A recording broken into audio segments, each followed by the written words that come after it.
दोस्तों, इस लेसन में हम यूपीएससी प्रीलिम्स 2021 की जो टेस्ट सीरीज करनी चाहिए उस पर हम चर्चा करने वाले हैं। तो यदि आप इस चैनल पर नए हो तो चैनल को सब्सक्राइब करना, लेसन पसंद आए तो इसको लाइक और शेयर जरूर करना, क्योंकि मुझे 3 बार आईएएस इंटरव्यू फेस करने का मौका मिला है और 4 बार मैंने यूपीएससी प्रीलिम्स क्वालिफाई किया है। तो जो भी मेरा अनुभव है वो इसमें मैं शेयर करना चाहता हूँ, क्योंकि इसमें काफ़ी जो एस्पिरेंट है उनका ये डाउट रहता है कि हमें प्रीलिम्स के लिए कौन सी टेस्ट सीरीज करनी चाहिए। तो चलिए शुरू करते हैं। इसमें सबसे पहले आप लोगों को ये करना चाहिए कि यूपीएससी की जो प्रीलिम्स के प्रीवियस ईयर के पेपर है, इसमें मुख्य रूप से मेरी ये सलाह होगी कि आप 1995 से लेकर 2020 तक के जो पेपर है वो जरूर करना है आपको। मतलब लगभग 25 ईयर के जो ओल्ड पेपर है ना, वो निश्चित रूप से करने हैं।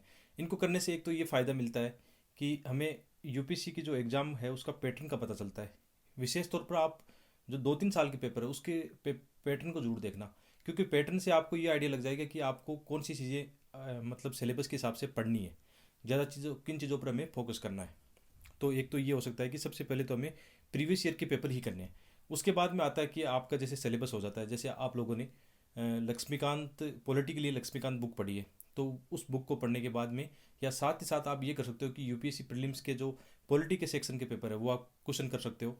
इसके अलावा आपको जैसे टेस्ट सीरीज करनी चाहिए मेरे हिसाब से। जैसे आपका पॉलिटी का मतलब सिलेबस पूरा होता है, तो आप लोगों को ये करना चाहिए कि जैसे इनसाइट और विजन आईएएस, इनके पेपर मार्केट में इजीली आपको कहीं भी मिल जाएंगे, चाहे आपको ऑनलाइन रिसोर्सेज से मिले या मतलब मार्केट से फोटोकॉपी खरीद के, जैसा भी आपको सुविधा रहती है वैसे फ्री में कहीं भी मिल सकते हैं।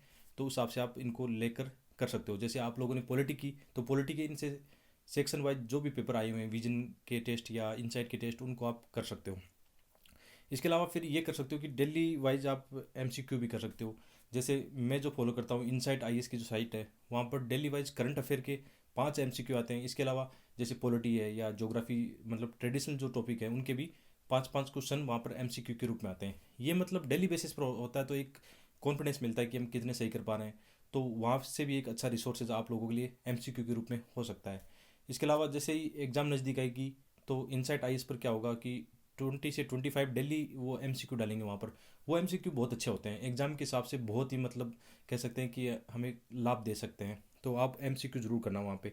यानी इस सबसे प्रमुख होगी कि हमें 2 टेस्ट सीरीज जरूर फॉलो करनी है, एक विजन आइस की और इनसाइट आइस की। बाकी आप लोगों को जो लगता है कि आपको मतलब किसी अन्य कोचिंग की पसंद है, मेरे हिसाब से कर सकते हो। मैं अपना अनुभव बताना चाहता हूँ कि मुझे 4 बार प्रीलिम्स क्वालिफाई हुआ, तो इसमें प्रमुख किन चीज़ों की भूमिका रही। तो मैं तो ये करता हूँ कि विजन और इनसाइट आइस की जो टेस्ट सीरीज होती है ना, उनको मतलब एकदम प्रॉपर वे में, जैसे 2 घंटे का पेपर होता है, उसको आराम से अलार्म सेट करके उसको आराम से फिर उसमें गोले जो भरने होते हैं हमें, कि एक सीट लेके उसमें भी प्रॉपर वे में करता हूँ, ताकि एक एग्ज़ाम का जो माहौल मिलता है ना वो एकदम एज इट इज़ वैसा हो। तो वैसे करनी चाहिए। फिर क्या होता है, दो सबसे इंपॉर्टेंट क्या चीज़ होती है कि बहुत सारे स्टूडेंट टेस्ट तो दे लेते हैं, लेकिन उस टेस्ट का जो आंसर होता है फिर कि कहाँ उनकी कमियाँ रही हैं, उनका वो आंकलन नहीं करते हैं। बस सफलता का यही एक अंतर है कि जो स्टूडेंट्स अपनी जो गलतियाँ है, जैसे टेस्ट सीरीज में उन्होंने जो गलतियाँ की है उनको देख कर वो सीखते हैं, उनकी डायरी नोट्स बनाते हैं कि जो जो उन्होंने गलतियाँ की वो आगे नहीं करनी है उनको। तो इन टेस्ट सीरीज से भी वो नोट्स बना लेते हैं। मेरे साथी बहुत सारे ऐसे मतलब हैं जिनके प्रीलिम्स में 140 145 का भी स्कोर हुआ है। तो उनको मैं जब देखता था तो मैंने ये चीज़ सीखी कि वो लोग ज़्यादा मतलब इधर उधर नहीं जाते थे, मतलब ज़्यादा मल्टीपल रिसोर्सेज नहीं पढ़ते थे। बहुत ही कम रिसोर्सेज से, जैसे कि विजन और इनसाइट आइस की टेस्ट सीरीज को वो इतना अच्छा से करके फिर उनकी एक डायरी बना लेते थे, और वो उनका एक रिसोर्सेज मतलब वाइड हो जाता था। तो इस हिसाब से ये किया जा सकता है कि आप मतलब ईमानदारी से 2 टेस्ट सीरीज फॉलो कर सकते हो, वो आपकी मर्जी की कौन सी फॉलो करनी है। ठीक है।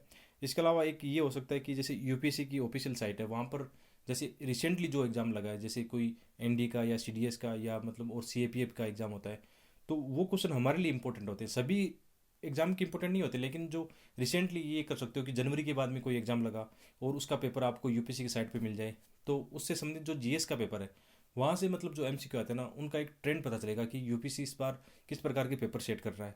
तो एक साथ साथ ये होता है कि उसमें बहुत सारी ऐसी चीज़ें हो सकती है जो कि हमारी यूपीएससी के एग्ज़ाम में, रियल एग्ज़ाम में वहाँ से कुछ रिपीट हो सकता है, कुछ हेल्प मिल सकती है। मैं ऐसा करता हूँ, मुझे ऐसा फ़ायदा हमेशा लगता है। और यूपीएससी की साइड से जो पेपर हम निकालते हैं उनका एक फ़ायदा और है कि यूपीएससी की जो अप्रोच होती है ना वो एकदम सभी एग्ज़ाम में लगभग सेम सी होती है। तो वो भी आपको एक उसका आइडिया मिल जाएगा। तो कुल मिलाकर बात यह है कि आप इस समय, अब जैसे प्रीलिम्स का फॉर्म 1-2 दिन में आने वाला है, कि ये कोर्ट केस पेंडिंग है कि एक्स्ट्रा अटेम्प्ट किसको दिया जाना चाहिए या नहीं दिया जाना चाहिए। जैसे ही वो कोर्ट केस 1-2 दिन में निपटता है, मैं आप लोगों को अपने चैनल पर सूचना दूंगा। और मेरे हिसाब से इस वीक में या नेक्स्ट वीक में निश्चित रूप से एग्ज़ाम का फॉर्म आएगा और एग्ज़ाम आगे नहीं जाने वाला है। इस बात को एकदम पल्ले बांध लेना कि भाई कुछ स्टूडेंट्स को लगता है कि एग्ज़ाम आगे जाएगा, अभी थोड़ा सा आराम कर लेते हैं, ऐसा नहीं होता है। यूपीएससी का वैसे भी आप जानते हो कंपटीशन कितना टफ होता है। तो मेरे हिसाब से एकदम मोटिवेट होकर पूरी तरह से, पूरी ईमानदारी से इस समय लग जाना चाहिए। यही समय होता है कि हम पूरी फोकस के साथ यूपीएससी प्रीलिम्स, और यदि कुछ स्टूडेंट्स को लगता है कि मेंस की भी उनकी तैयारी बाकी है, कुछ सब्जेक्ट का टॉपिक बाकी है, तो मार्च तक किया जा सकता है। मार्च के बाद में 90 दिन, जो पुराने स्टूडेंट हैं मतलब जिनका प्रीलिम्स इजीली निकलता है, तो उनको कोई दिक्कत नहीं होती, वो 90 डेज़ में आराम से प्रिपेयर कर सकते हैं। बाकी जो जिन स्टूडेंट्स को ये टेंशन रहती है कि कब प्रीलिम्स पढ़ना चाहिए, इसी सेट में वो फेल कर चुके हैं, तो यही सही समय है कि आप अपनी तैयारी मतलब धुआंधार तरीके से आप शुरू कर सकते हो। ये बेस्ट टाइम है कि आप यूपीएससी प्रीलिम्स 2021 की आप मतलब आगाज़ कर दो उसको, एकदम फुल्ली अपना डेडिकेट होकर उसमें तैयारी कर सकते हो। कोई चिंता की बात नहीं है। साथ ही साथ आपको लगता है कि कुछ टॉपिक मेंस के बचे हैं, तो उनको आप बिना टेंशन के पूरा कर सकते हो, ऐसी कोई बात नहीं है। तो मार्च तक अभी भी थोड़ा बहुत किया जा सकता है मेंस का भी साथ साथ में। मेरे हिसाब से ये होता है कि मैं ये कोशिश करता हूँ कि जैसे जीएस 1 2 3 के पेपर है, जो प्रीलिम्स में भी सेम है और मेंस में भी सेम है, तो उन दोनों को एक साथ पढ़ के मतलब मेंस का सिलेबस भी साथ ही साथ कर लिया जाता है। तो ये ऐसा मतलब इसमें एक स्ट्रेटजी हो सकती है। तो कुल मिलाकर बात ये है, आप मेरे हिसाब से आप लोगों की स्ट्रेटजी पसंद आई होगी। आपको यदि और मतलब वाइड में इसको जानना है कि और प्रीलिम्स की स्ट्रेटजी क्या हो सकती है, तो आप मेरे चैनल पर जाकर प्लेलिस्ट में देखना। मैंने यूपीएससी प्रीलिम्स की वहाँ पर एक प्लेलिस्ट बना रखी है। उसमें मतलब किस प्रकार जीएस पेपर में कौन सी बुक रिसोर्सेज हमें पढ़नी है, सीसेट के लिए कौन सा मतलब रिसोर्सेज हमें फॉलो करना है, कौन सी बुक्स फॉलो करनी है, कौन सा तरीका हो सकता है वो फॉलो करना है। इसके अलावा एक ये हो सकता है कि आप अपना टेस्ट सीरीज में ज़्यादा से ज़्यादा क्वेश्चन अटैम्प्ट लेने की कोशिश करना। देखो 80+ क्वेश्चन अटैम्प्ट लेना चाहिए। 80 से 90 के बीच में मेरे हिसाब से एक अच्छा मतलब होता है। मेरा एक काफ़ी अनुभव है कि मतलब यदि हम 75 या 70 से कम क्वेश्चन अटैम्प्ट लेते हैं तो हमें नुकसान होता है। तो आप कोशिश ये करा करो कि 80+ क्वेश्चन अटैम्प्ट ले सकते हो बिना डर के, आप बिना मतलब टेंशन के। जब आप टेस्ट सीरीज में ये अप्लाइड करोगे कि आपको 85 तक या 90 तक क्वेश्चन अटैम्प्ट लेने, तो फिर एक आपको मोटिवेशन मिलेगा कि आप क्वेश्चन अटैम्प्ट ले पा रहे हो। फिर काट पीट के आपका एक अच्छा मतलब यदि इस समय टेस्ट सीरीज में आपका स्कोर 70+ भी जा रहा है तो कोई टेंशन की बात नहीं है। यदि 50 भी आए तो चिंता मत करना यार। मेरे तो कितनी बार इन टेस्ट सीरीजों में मतलब विजन और इनसाइट में 50-50 का स्कोर हुआ है, तो उससे कोई फर्क नहीं पड़ता। बहुत सारे स्टूडेंट ऐसे बोलते हैं या टॉपर्स बोलते होंगे कि उनकी टेस्ट सीरीज में 150 स्कोर रहा है, तो उनको घबराने की आवश्यकता नहीं है। आप अपना मतलब अपने पर विश्वास रखना कि आप स्कोर धीरे धीरे आप आने वाले समय में इसको इंक्रीज कर लोगे, क्योंकि जैसे जैसे आपका प्रीलिम्स पास में आएगा आपकी स्टडी की जो रफ्तार है वो आगे बढ़ेगी, और उसमें क्या होगा कि आपका रिवीजन मल्टीपल टाइम्स होगा, तो आपका देखना स्कोर लास्ट समय तक जाते जाते एक अच्छा स्कोर हो जाएगा, जो डिसेंट स्कोर जो आपको प्रीलिम्स निकालने में हेल्प करेगा। तो ये मेरे हिसाब से एक छोटी सी संक्षिप्त स्ट्रेटजी थी। आपके कोई और क्वेश्चन हो तो आप निश्चित रूप से कमेंट बॉक्स में डालना, लेकिन क्वेश्चन जेन्युइन होने चाहिए, क्योंकि इस समय आप लोगों को पता है मैं भी इस साल एग्ज़ाम में शामिल होने वाला हूँ, तो वक्त का थोड़ा अभाव रहता है। तो उस हिसाब से आप अच्छे कमेंट, जो जेन्युइन कमेंट हो, वो आप निश्चित रूप से कमेंट बॉक्स में डाल सकते हो। तो लेसन पसंद आए तो उसको यार दोस्तों के साथ शेयर जरूर करना, लाइक करना, और सब्सक्राइब नहीं किया सब्सक्राइब जरूर करना। Thank you.